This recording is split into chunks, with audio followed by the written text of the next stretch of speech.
Monsignor Ottavio Michelini, confidence de Jésus à ses prêtres et à ses fidèles. Message numéro 4. Sainte crainte de Dieu. Si Dieu pouvait modifier ses enseignements, il ne serait plus Dieu. La parole de Dieu ne se modifie pas, ne change pas, ni ne changera jamais. Elle est éternelle comme Dieu. Dieu a donné aux hommes une norme de vie, le commandement de l'amour. Mais il a dit aussi que l'amour de Dieu devait être uni à la crainte de Dieu. De même que l'amour est un don qu'il faut demander sans cesse, de même la crainte de Dieu est un grand don. Les hommes de cette génération vraiment perverse ont tout déformé et tentent de tout démolir. De la crainte de Dieu aujourd'hui, on ne parle plus. On parle de l'amour de Dieu, mais de la crainte non, parce qu'ils prétendent que la crainte ne se concilie pas et ne peut pas se concilier avec l'amour. De même qu'ils trouvent également inconciliable, dans leur sottise, miséricorde et justice, ils trouvent inconciliable l'amour et la crainte de Dieu. En somme, on accepte aujourd'hui les choses qui arrangent et on répudie celles qui dérangent.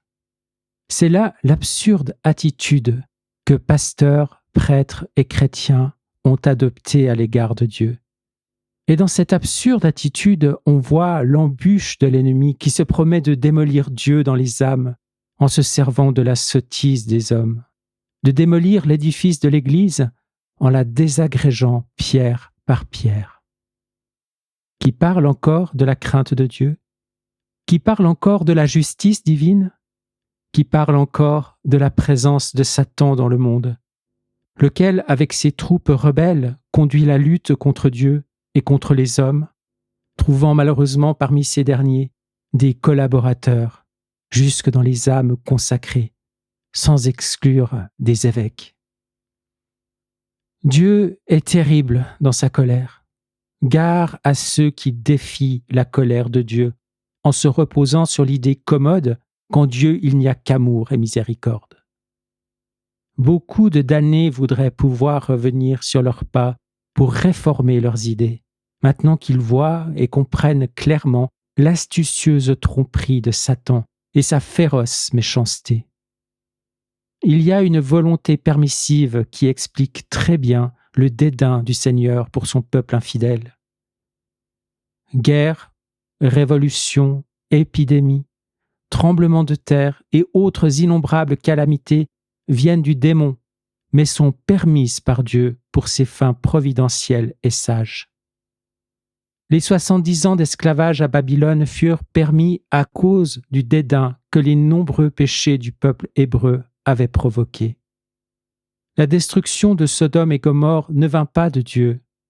Aucun mal ne vient jamais de Dieu, mais toujours et uniquement de l'enfer, avec la complicité et l'immoralité humaine. La destruction de Sodome et Gomorrhe et d'autres innombrables châtiments furent des punitions non pas occasionnées, mais permises pour l'amendement des hommes.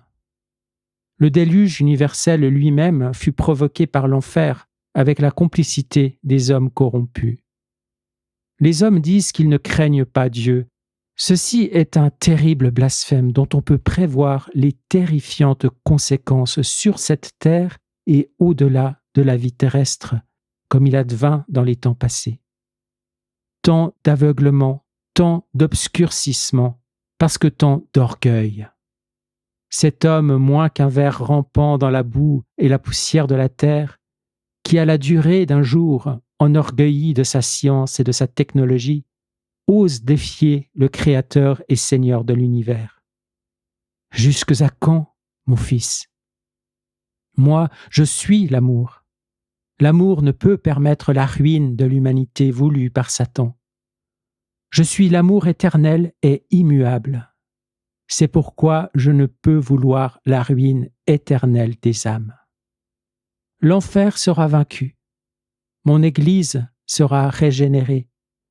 Mon règne, qui est règne d'amour, de justice et de paix, donnera paix et justice à cette humanité subjuguée par les puissances de l'enfer dont ma mère triomphera. Le soleil, d'une clarté sans pareille, resplendira sur une humanité meilleure. Courage donc, et sois sans crainte. Prie, répare, offre-moi toi-même, et aime-moi. Je te bénis. Fin du message daté du 10 décembre 1976.